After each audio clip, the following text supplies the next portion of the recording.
വേണ്ടി നമുക്ക് ശാസ്ത്രീയമായിട്ട് എന്താ ഉണ്ടാകേണ്ടത്? ആത്മീയ ബലമാണ് ഉണ്ടാകേണ്ടത്. ദൈവത്തിൻ്റെ വാഗ്ദാനം പ്രാപിക്കാൻ വേണ്ടി. അതുകൊണ്ടാണ് പൗലോസ് പറയണത് ശാരീരിക കൊണ്ട് കുറച്ച് പ്രയോജനമൊക്കെ ഉണ്ടെന്ന്. ഒരു ഡിസിപ്ലിൻ കിട്ടുമായിരിക്കും, പക്ഷേ ലക്ഷ്യം സാധിക്കുക അത് മാർഗമല്ലേ? അതൊക്കെ മാർഗമാണ്. ലക്ഷ്യം എന്താണ്? ലക്ഷ്യം സാധിക്കുന്നത് എന്ത് വേണം? ആധ്യാത്മികത എല്ലാത്തിലും പ്രധാനപ്പെട്ടതാണ്. അതെന്താണ്? അത് ഈ ജീവിതത്തിൻ്റെയും വരാൻ പോകുന്ന ജീവിതത്തിൻ്റെയും വാഗ്ദാനങ്ങളെയാണ് അടിസ്ഥാനപ്പെടുത്തുന്നത്.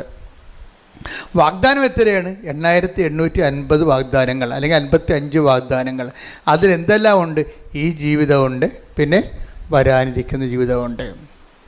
അപ്പോൾ ഈ വരാനിരിക്കുന്ന ജീവിതത്തെയാണ് ഉടമ്പടി കാർക്കശ്യമായിട്ട്, ഇപ്പോൾ ചിലർ പണ്ട് ഞാൻ പറഞ്ഞിട്ടുണ്ടായി, അതായത് ഉടമ്പടി എന്ന് പറയുന്നത് നിത്യതയിലേക്കുള്ള എക്സ്പ്രസ് ഹൈവേ ആണെന്ന് പറഞ്ഞു. പ്രൊഫസർ ടോയ് തോമസ് ഇത് റീകോട്ട് ചെയ്യുന്നുണ്ട്. എന്താണ്? അച്ഛൻ പറഞ്ഞിട്ടുണ്ട് ഉടമ്പടി എന്ന് പറയുന്നത് നിത്യതയിലേക്കുള്ള എക്സ്പ്രസ് ഹൈവേ ആണെന്ന്. എന്താ കാര്യം? ഉടമ്പടിയിൽ അവൻ പറയണത് പോലെ ചെല്ലുകയല്ല, പിന്നെ എന്താണ്? ചെയ്യുകയാണ്. ഇപ്പം നിത്യത എന്ന് പറയുന്ന വിഷയത്തിൽ ചെയ്യുക എന്നുള്ള കോൺസെപ്റ്റും ആയിട്ട് ലിങ്ക് ചെയ്തിരിക്കുകയാണ്. നിത്യത നമ്മൾ ചെല്ലുന്നതിലല്ല ഇരിക്കുന്നത്, പിന്നെ എന്തിലാണ്? ചെയ്യുന്നതിലാണ് ഇരിക്കുന്നത്.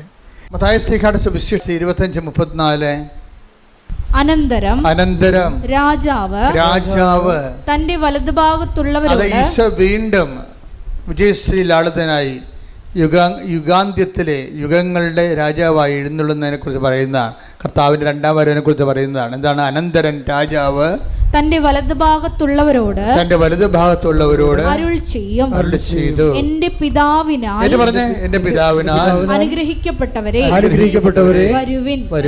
ലോകസ്ഥാപനം മുതൽ നിങ്ങൾക്കായി സജ്ജമാക്കിയിരിക്കുന്ന രാജ്യം അവകാശപ്പെടുത്തുവിൻ. ഈ രാജ്യം അവകാശപ്പെടുമ്പോഴാണ് രക്ഷിക്കപ്പെടുന്നത്. അല്ലാതെ വെള്ളം കോരി ഏതെങ്കിലും തൊടി പോയി മുങ്ങിയാൽ പൊങ്ങി വരുമ്പോൾ രക്ഷിക്കപ്പെടത്തില്ല. അതെപ്പോഴും നമ്മൾ അറിയണം, വൃത്തിമേനയായിട്ട് ബൈബിൾ അറിയണം, അല്ലെങ്കിൽ അബദ്ധത്തിൽ പോയി ചാടും. ഏതെങ്കിലും വെള്ളത്തിൽ പോയി മുങ്ങിയാച്ചും പൊങ്ങി വരുമ്പോൾ രക്ഷിക്കപ്പെടത്തില്ല. രക്ഷിക്കപ്പെടണമെന്നുണ്ടെങ്കിൽ അവസാന നിമിഷങ്ങളിൽ ആ രാജ്യം കൈവശമാക്കണം. ഇതെല്ലാം ബാക്കിയുള്ള എല്ലാ സംരംഭങ്ങളും ഒരു മാർഗ്ഗങ്ങളാണ്. ലക്ഷ്യം സാധിക്കണമെങ്കിൽ തന്നെ ലക്ഷ്യം സാധിച്ചെന്ന് നമ്മൾ പഠിക്കാൻ തുടങ്ങിയിട്ടില്ല. അതുകൊണ്ട് തന്നെ സർട്ടിഫിക്കറ്റ് കിട്ടിയുള്ള അവസ്ഥ അതെന്ത് കള്ള സർട്ടിഫിക്കറ്റ് ആയിരിക്കും. നമ്മൾ പഠിക്കാൻ തുടങ്ങിയിട്ടില്ല, നമ്മൾ 10ാം ക്ലാസ് ചേർന്നിട്ടേ ഉള്ളൂ. അപ്പം തന്നെ 10ാം ക്ലാസ്സിന് സർട്ടിഫിക്കറ്റ് കിട്ടിക്കണേ രക്ഷിക്കപ്പെട്ടെന്ന് പറയും. അത് കള്ള സർട്ടിഫിക്കറ്റ് അല്ലേ അത്? അപ്പോൾ അത് അനന്തരൻ രാജാവ്, ഇതിനെക്കുറിച്ചൊക്കെ ബുദ്ധി ഉണ്ടാകണം, ഇതൊക്കെ മനസ്സിലാക്കാനുള്ള കഴിവുണ്ടാകണം. എന്താ ഒന്നിനു വായിച്ചേ? അനന്തരൻ രാജാവ് തന്റെ വലതുഭാഗത്തുള്ളവരോട് അരുൾ ചെയ്യും, എന്റെ പിതാവിനാൽ അനുഗ്രഹിക്കപ്പെട്ടവരെ വരുവിൻ. ലോകസ്ഥാപനം മുതൽ നിങ്ങൾക്കായി സജ്ജമാക്കിയിരിക്കുന്ന രാജ്യം അവകാശപ്പെടുത്തുവിൻ. ഈ രാജ്യം അവകാശപ്പെടുത്തും. കർത്താവിൻ്റെ കൂടെ നിത്യതയോളം ജീവിക്കാനുള്ള വാഴ്വിനുള്ള അവകാശം പ്രാപിച്ചു കഴിയുമ്പോഴാണ്, രാജ്യം അവകാശപ്പെടുമ്പോഴാണ് ഒരു ആത്മാവ് രക്ഷിക്കപ്പെടുന്നത്. ശരിക്കും പറഞ്ഞു അതാണ് സഭയുടെ നിലപാട്, സത്യസന്ധമായ നിലപാട്. അച്ഛൻ പറഞ്ഞു വരുന്നതിൻ്റെ കാരണം എന്താ? ഇവിടെ അവസാനം ചോദിക്കണത് നിങ്ങൾ ചെയ്ത കാര്യങ്ങളാണ്, ചൊല്ലിയ കാര്യങ്ങളല്ല. ഉടമ്പടി വിജയിക്കണത് അതാണ്. അവസാനം കർത്താവ് നമ്മളോട് ചോദിക്കണത് എന്താണ്? നമ്മൾ ചെയ്ത കാര്യങ്ങളാണ്. ഞാൻ രോഗിയായിരുന്നു, നിങ്ങൾ എന്നെ സന്ദർശിച്ചു. ഞാൻ നഗ്നനായിരുന്നു, നിങ്ങൾ എന്നെ ഉടുപ്പിച്ചു. എനിക്ക് വിശന്ന് നിങ്ങളെനിക്ക് ഭക്ഷണം തന്നു. ഇപ്പോൾ ആൾക്കാർ ഏറ്റവും വലിയ ഞങ്ങൾ കാരുണ്യപ്രവൃത്തി പറയുമ്പോൾ ഈ നഗ്നനെ ഉടുപ്പിക്കുന്ന പോലെ തന്നെയാണ് അറിവില്ലാത്തവർക്ക് അറിവ് പകർന്നു കൊടുക്കുന്നത്. ഇപ്പോൾ 2-3 സാക്ഷി ഞാൻ കേട്ടു. ഇന്നലെ ഒരു നോൺ ക്രിസ്ത്യനായിട്ടൊരു മോൾ പറഞ്ഞ്, ഞാൻ ചെയ്യുന്ന ഏറ്റവും നല്ല നന്മ പ്രവൃത്തി എന്ന് പറയുന്നത് എല്ലാവരെയും കൊണ്ട് ഞാൻ എൻ്റെ കൂട്ടുകാരെ കൊണ്ട് ഞാൻ ജർമ്മൻ പഠിപ്പിക്കും. എന്നിട്ട് ഞാൻ അവർക്ക് ട്യൂഷൻ എടുക്കും. ഞാൻ തന്നെ അവർക്ക് ട്യൂഷൻ എടുക്കും. എന്താണ്? അറിവില്ലാത്തവരെ പഠിപ്പിക്കുകയാണ് സംഭവം.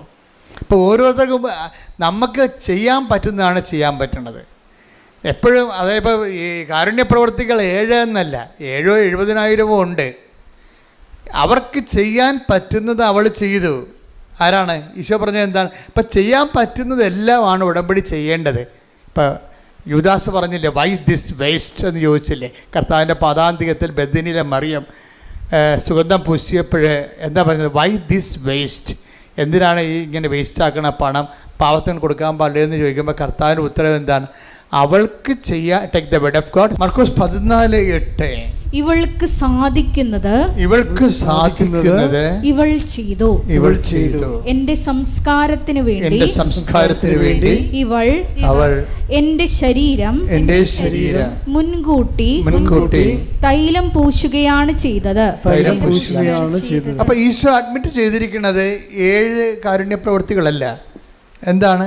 ഓരോരുത്തർക്കും ഇവിടെ 700 കോടി മനുഷ്യരുണ്ടെങ്കിൽ 700 കോടി മനുഷ്യർക്കുള്ള 700 കോടി സാധ്യതകളുണ്ട്.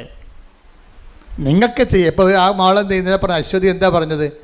എനിക്ക് ജർമ്മൻ പഠിപ്പിക്കുന്നതാണ് എൻ്റെ ഒരു സാധ്യത. അതുകൊണ്ട് ഞാൻ എൻ്റെ കൂട്ടുകാരെ വിളിച്ചിരുത്തിയിട്ട് അവർക്ക് ജർമ്മൻ B1 പഠിപ്പിച്ചു കൊടുക്കും. ഇപ്പോൾ B2 പാസ്സായതാണ്. അപ്പോൾ അതുകൊണ്ട് B1 പഠിപ്പിച്ചു കൊടുക്കും. ഉടമ്പടിയിൽ എന്തുമാത്രം നന്മ പ്രവർത്തികളാണ് നടക്കുന്നത്. കഴിഞ്ഞ ദിവസങ്ങളിലേ ജുബിൻ എന്നും പറഞ്ഞൊരു സാക്ഷിയുണ്ട്. എൻജിനീയറിംഗ് സ്റ്റുഡൻ്റാണ്. 4 സപ്ലി ഉണ്ടായിരുന്നു കക്ഷിക്ക് ഉടമ്പടി എടുക്കുമ്പോൾ. അപ്പോൾ ഉടമ്പടി എടുത്തു കഴിഞ്ഞപ്പോൾ പുള്ളി അത് 7 സപ്ലി ആയിട്ട് കൂടി. അപ്പോൾ ജുബിൻ പറഞ്ഞേ അത് ഞാൻ മൈൻഡ് ചെയ്യില്ല. എന്താണ്? ഇപ്പം മാതാവിൻ്റെ കൂടെ ഉണ്ടല്ലോ. അപ്പോൾ ഉടമ്പടി എടുക്കുമ്പോൾ ഒരാളിനുണ്ടാണ് ചിലപ്പോൾ ഫസ്റ്റിൽ വണ്ടി ഒന്ന് അല്പം പുറകോട്ട് പോകും. മനസ്സിലായില്ലേ? എപ്പോഴും ശ്രദ്ധിച്ചേക്കണം. പക്ഷെ അത് നല്ല ജ്ഞാനമുള്ളത് കാരണം ഇവന് നല്ലൊരു ജ്ഞാനമുണ്ട്. അവൻ്റെ പഠിപ്പിനത്തെ ജ്ഞാനമുണ്ട്. അതുകൊണ്ട് എനിക്ക് കുഴപ്പമില്ല. അമ്മ ഉണ്ടല്ലോ കൂടെ. ഇപ്പം സപ്ലി കൂടിയേ 3 സപ്ലി കൂടി. പരീക്ഷയുടെ അരിയർ വന്ന് കൊടിച്ചിക വന്ന് തോറ്റു. 7 നേരത്തെ 4 തോറ്റുള്ളൂ. ഇപ്പോൾ 7 തോറ്റു. പക്ഷെ അതുകൊണ്ട് അവന് പ്രശ്നമില്ല. പല ആൾക്കാർക്കും പ്രശ്നം ഇതാണ്, അയ്യോ ഞാൻ ഉടമ്പടി എടുത്തല്ലോ എന്നിട്ടിപ്പോൾ മുമ്പത്തൊക്കെ കടമായല്ല, മുമ്പത്തൊക്കെ പ്രശ്നമായല്ല എന്നല്ല. അങ്ങനെയല്ല.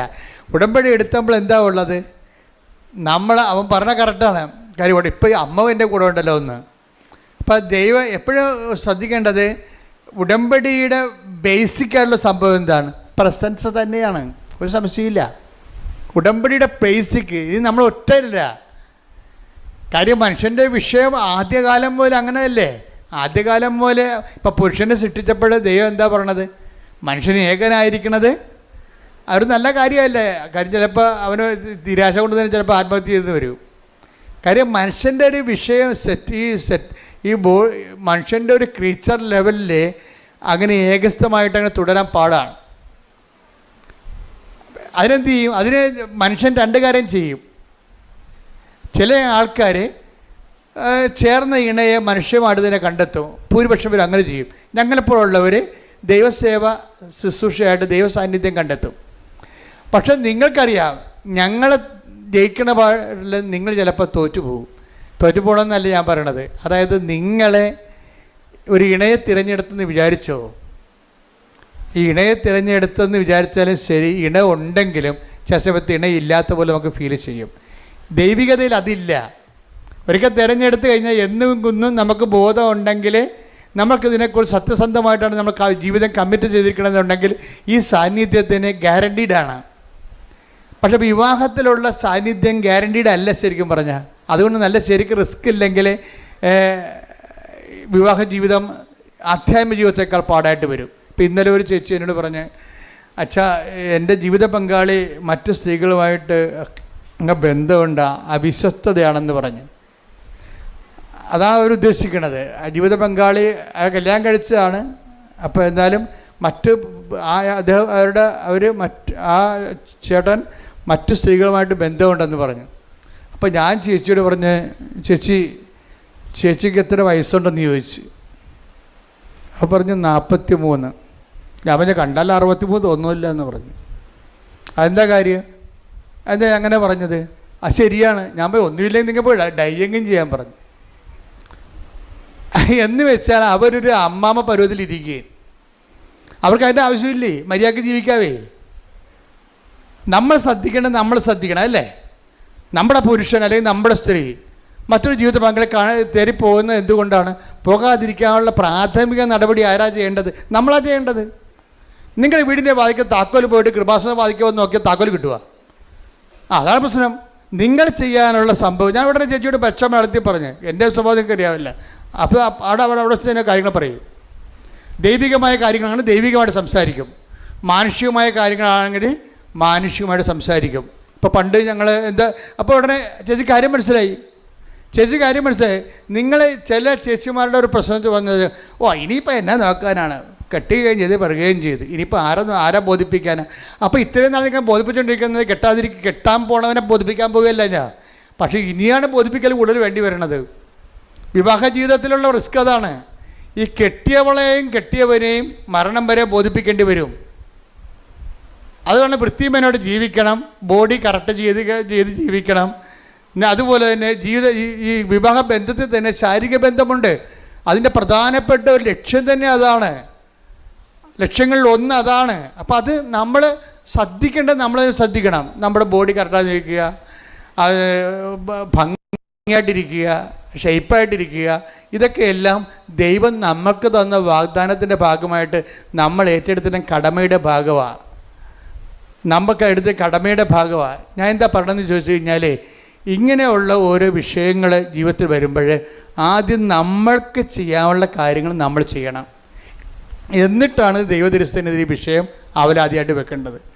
നമ്മൾ ചെയ്യേണ്ടതിനെ കൊന്ന് നമ്മൾ ജീവിതത്തിൽ നമ്മൾ ഇനിയിപ്പോൾ 2 പിള്ളേരായിപ്പോയി, ഇപ്പം എന്നാ നോക്കാനാ, ആരെ ബോധിപ്പിക്കാനാണെന്ന്. ജീവിതകാലം മൊത്തം ബോധിപ്പിക്കലല്ലേ, ബോധിപ്പിക്കാതെ എങ്ങനെ ജീവിക്കും? പഞ്ചായത്തുകാരെ ബോധിപ്പിക്കാതെ നിങ്ങളുടെ വീട്ടിൽ നിങ്ങൾക്ക് താമസിക്കാൻ പറ്റുമോ? നിങ്ങളൊന്ന് വീടിൻ്റെ ഒരു ഇറക്കവും എടുത്തു നോക്കിയേ, പഞ്ചായത്തുകാർ അപ്പോൾ എന്തെങ്കിലും പറയും ബോധിപ്പിക്കാൻ ജീവിക്കാം. പച്ച വെള്ളം വേണമെന്നുണ്ടെങ്കിൽ വാട്ടർ അതോറിറ്റിയെ ബോധിപ്പിക്കാൻ ജീവിക്കാൻ പറ്റുമോ? ഇല്ല, എല്ലാം ബോധിപ്പിച്ചേ ജീവിക്കാൻ പറ്റത്തുള്ളൂ. അപ്പോൾ നമ്മുടെ ജീവിതകാലം മുഴുവൻ മനുഷ്യനെയും ദൈവത്തെയും ബോധിപ്പിച്ച് മാത്രമേ ഈ പച്ചയായിട്ടുള്ള ജീവിത യാഥാർത്ഥ്യങ്ങളെ ഓവർടേക്ക് ചെയ്തിട്ട് കാര്യമില്ല. അതിനെ ഫേസ് ചെയ്യാണ് വേണ്ടത് ബുദ്ധിപൂർവ്വമായിട്ട്. ശ്രുതിക്കട്ടെ ഹല്ലേലൂയ.